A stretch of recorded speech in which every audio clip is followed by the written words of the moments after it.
Hello hello তাদের আদর্শচ্যুত হয়ে তারা বিভিন্ন জায়গায় মুস্তাকা দিচ্ছে তাদেরকে রাষ্ট্রীয় ক্ষমতায় বসানোর জন্য। এমনকি তাদের যে প্রতীক রয়েছে আপনারা লক্ষ্য করে দেখবেন, সে প্রতীকে আল্লাহ লেখা ছিল। যাদের সাথে চুক্তি করলেন তাদের সেই চুক্তি অনুযায়ী সে আল্লাহ তুলে দিলেন। এই দলের আদর্শটাকে যে কোরআনের আইন তারা বাস্তবায়ন করবেন, তারা সেই কোরআনের আইন থেকে বাস্তবায়ন থেকে সরে এসছে। তারা বলছে আমরা শরিয়া আইন বাস্তবায়ন করবো না। তারা বিভিন্ন জায়গায় মুস্তাকা দিয়ে এসেছে। আপনারা যে ভোট দেবেন সে প্রতিফলন না ঘটে তারা বিভিন্ন ইঞ্জিনিয়ারিং মাধ্যমে তারা রাষ্ট্র ক্ষমতা দখল করতে চান। সেই দলটি মুক্তিযুদ্ধে তারা বিরোধিতা করেছিল। আমাদের মা বোনদের পাক বাহিনীর হাতে তুলে দিয়েছিল গণরঞ্জনের জন্য। বাসায় বাসায় গিয়ে এই মুক্তিযুদ্ধটাকে পাক বাহিনীর কাছে তুলে দেওয়া হয়েছিল, হত্যা করা হয়েছে। আজকে তারা আবার এই বাংলাদেশে ক্ষমতা দখল করার ষড়যন্ত্র করছে।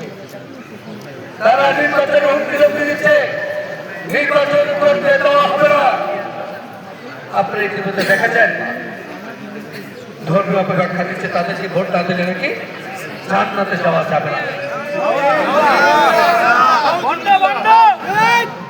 আফসোস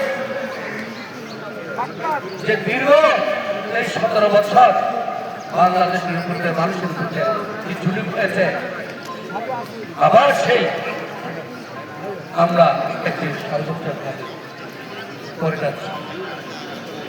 সুতরাং সকলকে ঐক্যবদ্ধভাবে এই এলাকাটি অত্যন্ত সবশ্রেণীর সবার এলাকা, সরকারি কর্মকর্তাদের আবাসস্থল।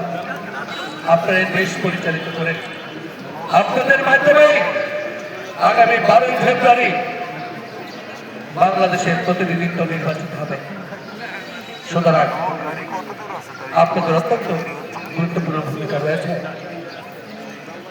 আজকে এই যে বাংলাদেশে একটা ফ্যাক্টা ফ্যাসাদ তৈরি করেছে, ধর্মীয় অপব্যাখ্যা দিয়ে মুক্তিযুদ্ধের চেতনা সবকিছু ব্লান্ড করে দিচ্ছে। সুতরাং আমরা সকলেই আগামী 12 ফেব্রুয়ারি আমাদের স্বাধীনতার সার্বভৌমত্বের প্রতীক, গণতন্ত্র এবং স্বাধীনতার সার্বভৌমত্বের প্রতীক, 18 কোটি মানুষের আস্থার প্রতীক সেই ধানের শীষে আমাদের প্রার্থী জনাব হামিদুর রহমান হামিদ ভাই আমাদের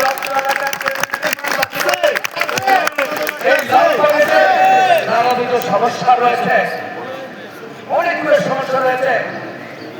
প্রথমে আমরা শান্তি শৃঙ্খলা এই যে লালবাগের কিশোর ব্যাংক পতিত সরকার তৈরি করে দিয়েছিল, সেটা আমরা কাউন্সিলের মাধ্যমে রোধ করবো।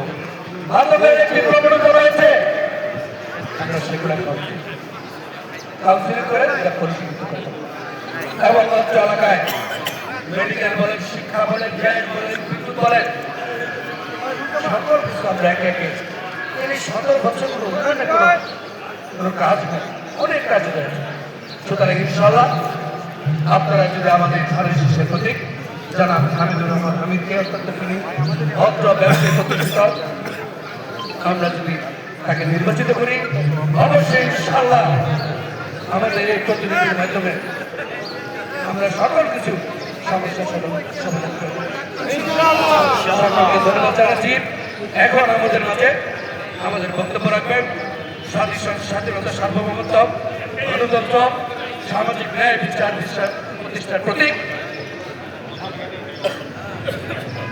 ধানের শীষের প্রতীক, অত্যন্ত বিনয়ী, ভদ্র, মার্জিত শিক্ষাবিদ, রাজনীতিবিদ, প্রতিষ্ঠিত ব্যবসায়ী জনাব হামিদুর রহমান।